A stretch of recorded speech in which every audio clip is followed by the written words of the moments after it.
Hello everyone, happy Diwali in advance. So आज का session Diwali special series है। कुछ बहुत प्यारे से कॉन्सेप्ट्स और कवर करने वाले हैं। एमसीक्यू क्वेश्चन भी लेंगे और एक एमएसक्यू क्वेश्चन भी लेंगे, तो दोनों का एक एक क्वेश्चन लेके और उस कॉन्सेप्ट को बहुत अच्छे से सीखने वाले हैं। और अगर ऐसे ही एक क्वेश्चन आ जाता है आपके एग्जाम में तो ये आपका दिवाली का गिफ्ट फ्रॉम माय साइड। ठीक है, चलिए स्टार्ट करते हैं आज का पहला क्वेश्चन।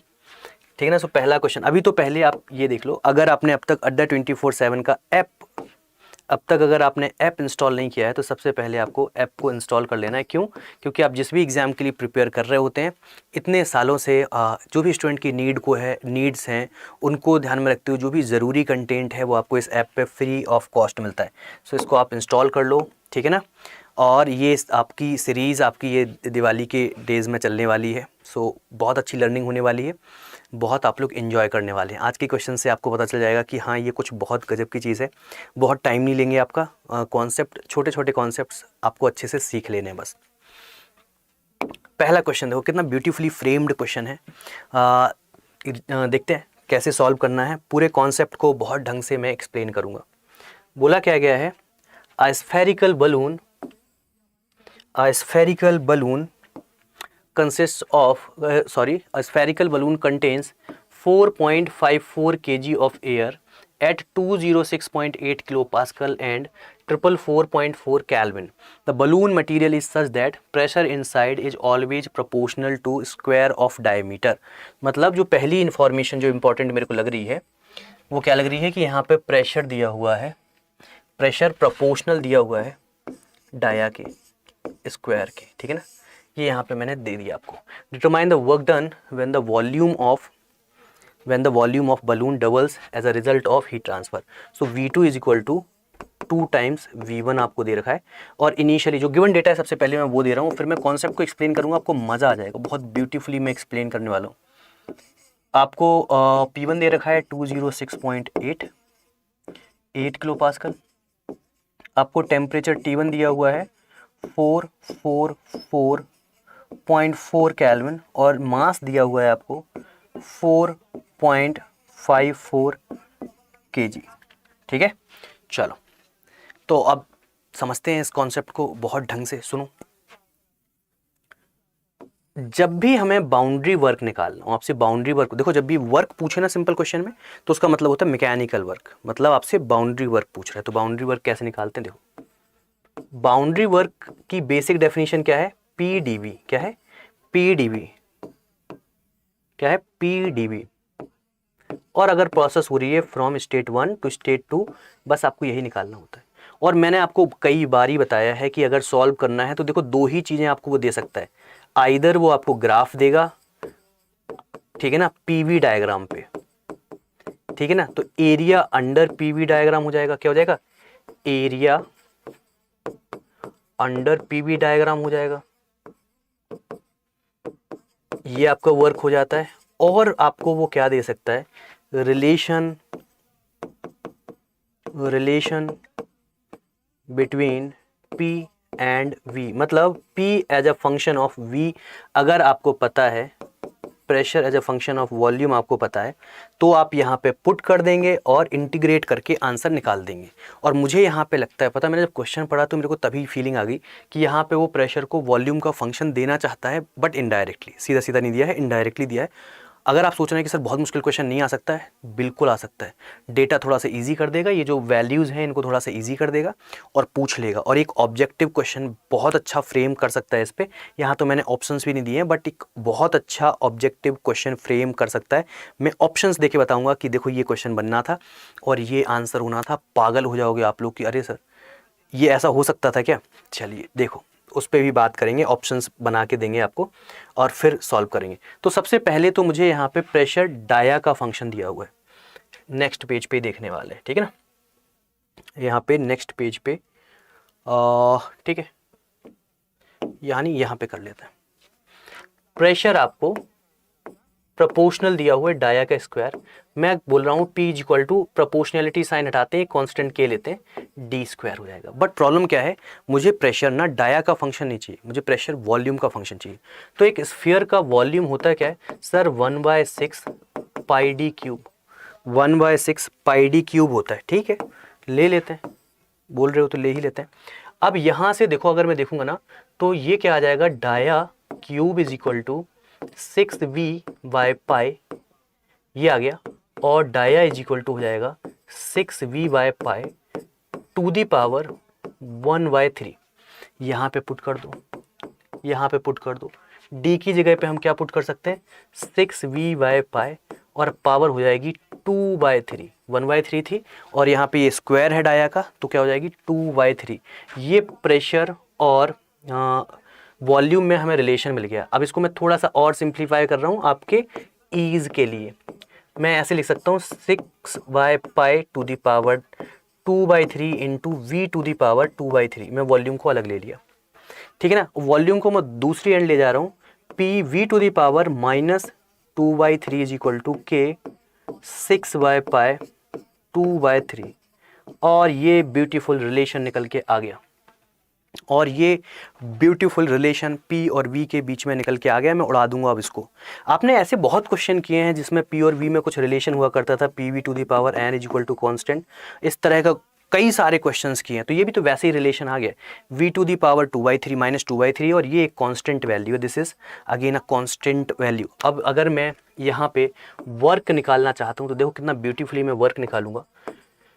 यहाँ पे हमें P चाहिए as a function of V, P चाहिए मुझे फंक्शन ऑफ V, तो मैं क्या करूँगा, P को लिख दूंगा कि 6/पाई टू दी पावर 2/3, ये वाला ले लेता हूँ सिंपली।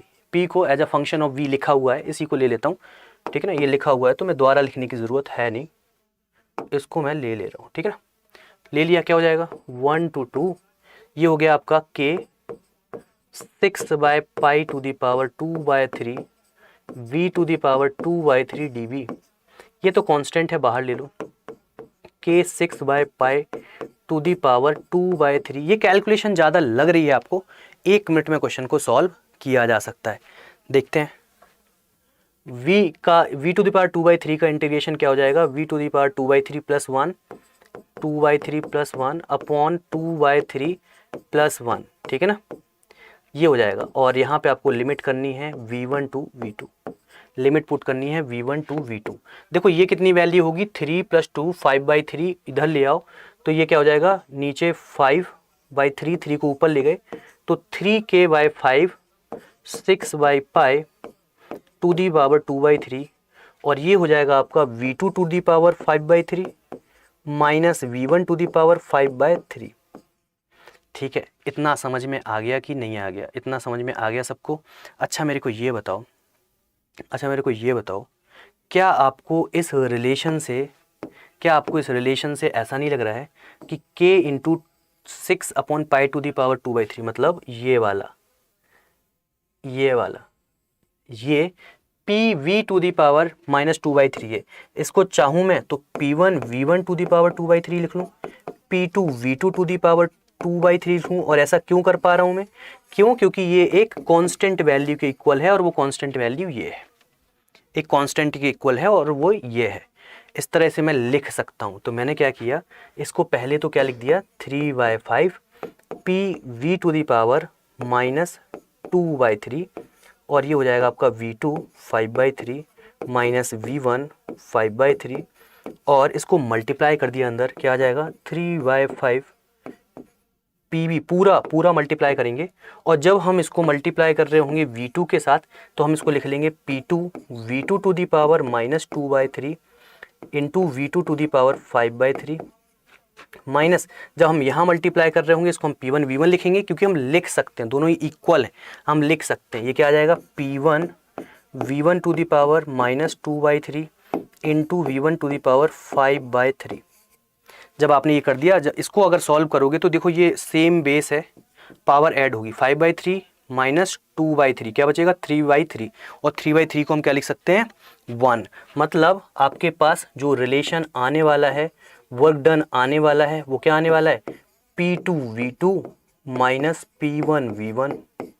ठीक है ना, देखो क्या ब्यूटीफुली सॉल्व हो गया है। यहाँ पे मैं लिख सकता हूँ work done is equal to 3/5 P2 V2, minus P1V1। मैंने तुम्हें पहले भी बोला है कि अगर गैस बोला है या एयर बोला है तो आपको सिंपली उसको आइडल गैस ट्रीट कर लेना है, अनलेस और अनटिल वो आपको बोल दे कि वो रियल गैस है। अगर आपको उसने रियल गैस नहीं बोला है, आप आइडल गैस लेके ट्रीट सॉल्व कर लो, गेट एग्जामिनेशन में कोई दिक्कत होगी नहीं आपको, ठीक है ना। इवन इंजीनियरिंग सर्विसेज में भी 3/5 P2V2 को हम MRT2 लिख सकते हैं और इसको MRT1 लिख सकते हैं। कोई सोच रहा होगा कि सर इतना क्यों सॉल्व कर रहे हो, वैल्यूज को डाल दो और उड़ा दो। मैं बताना चाह रहा हूँ बेटा, अगर ऑप्शंस होते, मान लो मैं ऑप्शन देता तो तुम्हें, देखो मैं 2 सेट्स ऑफ ऑप्शंस देता हूँ इस क्वेश्चन के लिए, आपको मज़ा आ जाएगा। देखो मैं ना, तुमने देखा होगा कि मैं ना बहुत सारे सेशंस में खुद ही क्वेश्चंस, बहुत सारे क्वेश्चंस खुद बना रहा होता हूँ, आप लोगों के लिए खुद क्रिएट कर रहा होता हूँ। क्लास में पढ़ाते पढ़ाते भी आपने देखा होगा कई बार मैं बोल देता हूँ कि इस पर एक क्वेश्चन बन सकता है जो अब तक आपने किसी बुक में नहीं देखा है, ये नया क्वेश्चन होगा, बिल्कुल ब्रांड न्यू। तो देखो ये ऑप्शंस भी बिल्कुल ब्रांड न्यू है इस क्वेश्चन के लिए, ये जस्ट अभी आप लोगों के लिए मैं बना रहा हूँ। 3/5 P2V2 minus P1V1, 2/5 P2V2 minus P1V1, P2V2 minus P1V1 और सिंपली 1/5। ख़त्म हो गया। लोगों को समझ ही नहीं आएगा कि ये आया कैसे, ये समझ ही नहीं आएगा कि ये आया है कि आया तो आया कैसे, ठीक है ना। ये सेट ऑफ ऑप्शंस हो गए और इसमें से करेक्ट आंसर क्या हो जाएगा आपका, ऑप्शन ए। ऐसे ही मैं और ऑप्शंस बना सकता हूँ, A B C D। मैं बिलीव करता हूँ कॉन्सेप्ट्स कोई एक्सप्लेनेशन में, कॉन्सेप्ट्स में, क्योंकि अगर आपको कॉन्सेप्ट ढंग से आता है, आप कैसा भी नया क्वेश्चन कोई बना के दे आप सॉल्व कर सकते हैं। नाउ ऑप्शन क्या हो जाएगा, 3/5 MRT2 minus T1, 3/5 MRT1 minus T2 और 2/5 MRT2 माइनस T1। और आप देख लेना ये क्वेश्चन आपको कहीं नहीं मिलेंगे, क्यों, ये तो अभी बनाया ना मैंने, ठीक है ना। आंसर क्या करेक्ट हो जाएगा, ए। यहाँ पे आपको T2 और T1 की वैल्यू पुट करना है, जिसमें आपको T1 तो पता है बट T2 नहीं पता, और डेटा जैसा दिया हुआ है ना बहुत कंफ्यूजिंग है, उसको आसान करते हैं। देखो अगर मैं रिलेशन लिखूँ P1V1/T1 आइडियल गैस इक्वेशन के लिए P2V2/T2, तो देखो T2 क्या हो जाएगा मेरा, T2 हो जाएगा मेरा P2/P1 V2/V1 into T1। T1 पता है, V1 V2 में मुझे रिलेशन पता है, क्या पता है कि सर V2 ना 2 टाइम्स V1 है, 2 टाइम्स V1 है। सर P2/P1 में तो कोई रिलेशन पता नहीं है, कैसे करोगे सॉल्व। माय डियर, P2 और P1 में रिलेशन पता है आपको, कैसे, देखो यहाँ पे हम देख चुके हैं ना, देखो यहाँ पे P1V1, यहाँ से नहीं लगता तुम्हें एक रिलेशन निकल के आएगा, V2/V1 is equal to P2/P1 चाहिए मेरे को, मुझे P2/P1 चाहिए, तो P2/P1 is equal to V1/V2 to the power क्या हो जाएगा, -2/3, या फिर simply V2/V1 to the power 2/3, 1 upon कर दो, सो 2/3 आ जाएगा। सो V2/V1 to the power 2/3 P2/P1 की जगह पे मैं पुट कर सकता हूँ, ईजी हो गया। मैंने क्या कर दिया यहाँ पे V2/V1 टू दी पावर 2/3 कर दिया, और V2 क्या है, 2 टाइम्स V1 है upon V1 to the power 2/3, और ये वैल्यू कितनी हो गई, 2 हो गई, इंटू T1 हमें पता है। यहाँ से आपको क्या काम करना है, 2 टू दी पावर, ये क्या हो जाएगा, V1 से V1 कैंसिल हो जाएगा, 2 to the power 2/3 into 2 into T1, ठीक है ना। ये T2 की वैल्यू है, T2 की वैल्यू यहाँ से आप निकाल लेना, ये हो जाएगा 2 टू दी पावर +1, सो 5/3, और T1 दिया है आपको 444.4, इतना केल्विन वैल्यू आ जाएगी आपकी T2 की। T2 आपके पास आ गया है, T1 आपके पास आ गया है, M आपको दिया हुआ है, M कितना है 4.54 kg, इसे पुट कर दो, और R एयर के लिए होता है 287। देखो क्वेश्चन में क्या दिया हुआ था, एयर दिया हुआ था ना, यस, 287 वैल्यू ले लो और पुट कर दो यहाँ पे। इन सारा डेटा पुट करोगे, बाउंड्री वर्क आपका निकल के आता है। आंसर मैं बता देता हूँ, आंसर मेरे पास है, सो आंसर मैं आपको बता देता हूँ। आंसर आता है 755 के अराउंड किलो जूल में आपका आंसर आ जाता है। सो देखो कॉन्सेप्ट की बात थी, बहुत ही ब्यूटीफुल कॉन्सेप्ट है, नोट डाउन कर लेना अपनी नोटबुक में, क्योंकि मॉडरेट टू डिफ़िकल्ट आपके लिए डिफ़िकल्ट कंसीडर करूंगा मैं, अगर एग्जाम में आता है तो इसको नोट कर लेना। अच्छा कॉन्सेप्ट है, अगर क्वेश्चन आता है तो अब आप सॉल्व कर लोगे, अगर इस पर कोई ईजी क्वेश्चन भी बनाता है तो भी आप कर लोगे। अगर देखो ये क्वेश्चन बनाया ना, अगर न्यूमेरिकल वैल्यू पूछिए थोड़ा मुश्किल है, क्यों?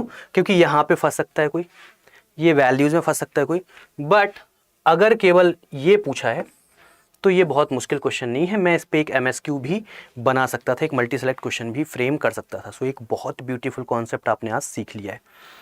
अगला क्वेश्चन एक एमएसक्यू क्वेश्चन है जो यहाँ पे दिया हुआ है, ठीक है ना। मैंने बोला है कि आपको 2 क्वेश्चन करवाने वाला हूँ, एक एमसीक्यू बहुत ज़बरदस्त वाला, देखो कितना प्यारा क्वेश्चन था, ठीक है ना। नोट कर लेना, सीख लेना, समझा लेना अपने आसपास जो दोस्त हों जो गेट दे रहे हों, और अच्छा हो जाएगा।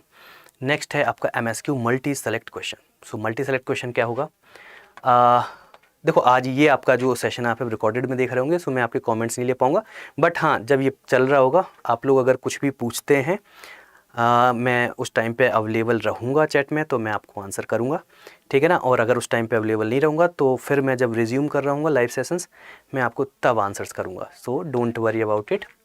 Now next MSQ1, consider the following statements for pure substances and choose the correct statements.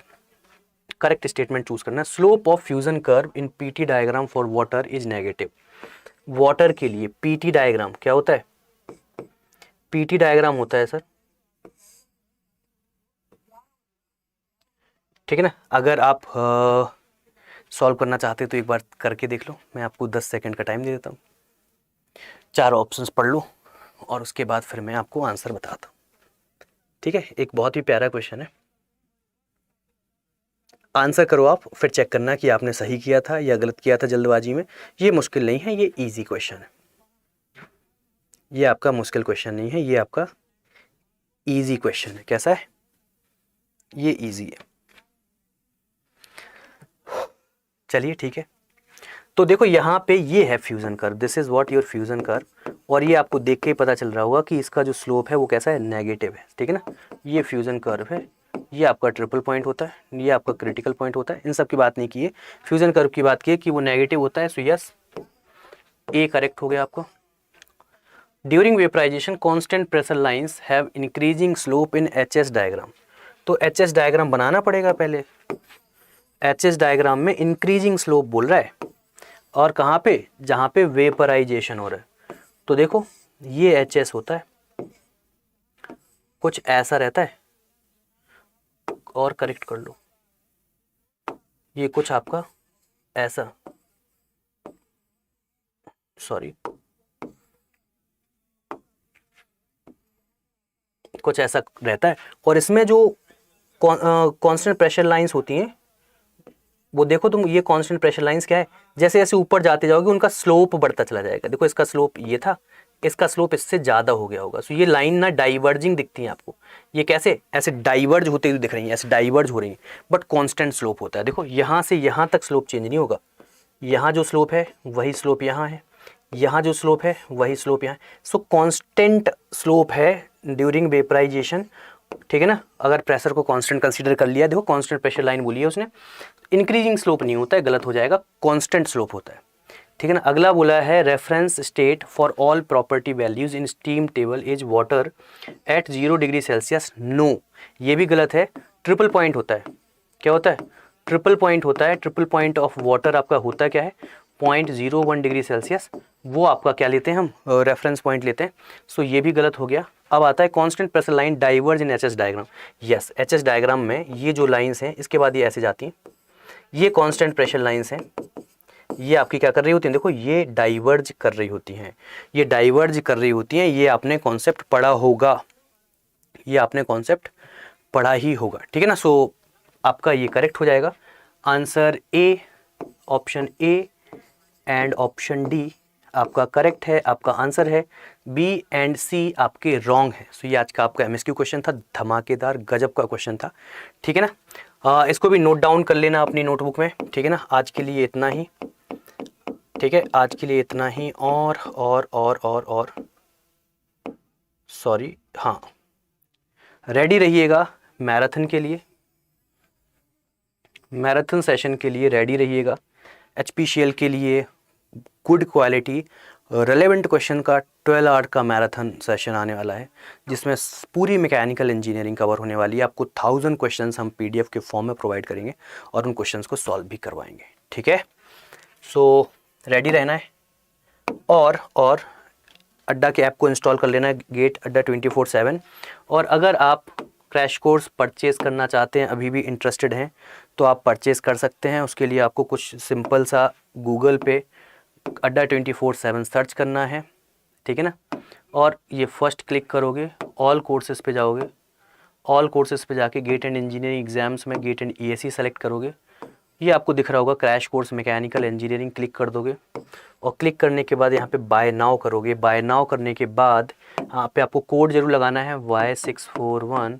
जैसे आप अप्लाई करते हो आपको जस्ट 2738 पे करना होगा, ठीक है ना। 2738 पे करना होगा और आपको क्रैश कोर्स मिल जाएगा, जिसमें आप बहुत गजब का पढ़ने वाले हैं। अगर आप गेट Y641 कोड यूज़ कर लेना गेट 2023 के लिए, ठीक है।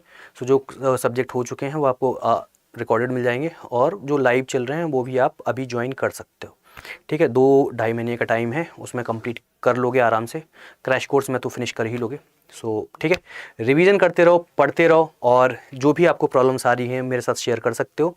किसी भी इंजीनियरिंग एग्ज़ाम के लिए अगर आप प्रिपेयर कर रहे हो, आप मेरे को एनी टाइम कॉन्टैक्ट कर सकते हो, ठीक है ना। मैं आपको ज़रूर हेल्प करूँगा। गेट अड्डा 24/7 की पूरी टीम आपको हेल्प करेगी। चलिए ठीक है, फिर कल नेक्स्ट सेशन में मिलेंगे दिवाली स्पेशल सीरीज़ में, फिर गजब के क्वेश्चंस के साथ। Happy Diwali in advance again, and bye bye all, love you.